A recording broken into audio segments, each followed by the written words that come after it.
ابص وافهم وجهات النظر التانية، ان مفيش حاجه اسمها دايما صح مطلق او غلط مطلق.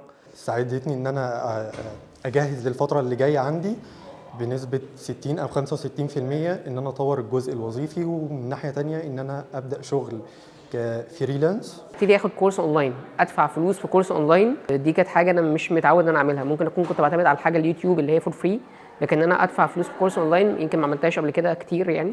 فممكن يكون دي حاجه تساعدني بعد كده ان انا اخد الخطوه دي تاني يعني. خلاني اسمع واعيد تفكير في كل تفصيله من التفاصيل، ما تسرعش في الحكم، واعمل الحاجه لو هو دايما بيقولوا 100 لا تبقى 150%. ان انا اقابل المشاكل المختلفه بوجهه نظر مختلفه تماما، ان انا ابص للصوره بشكل مختلف، ان انا افهم اللي قدامي بيفكر ازاي، ان انا احط نفسي مكانه، ان انا يبقى عندي الصوره كامله شكلها عامل ازاي، بحيث ان انا ممكن اعذر حد او ابقى فاهم الطرف الثاني بيفكر معايا ازاي، عشان ما احسش بمشاكل او عشان اسكيب المشاكل او اقلل المشاكل قد ما اقدر.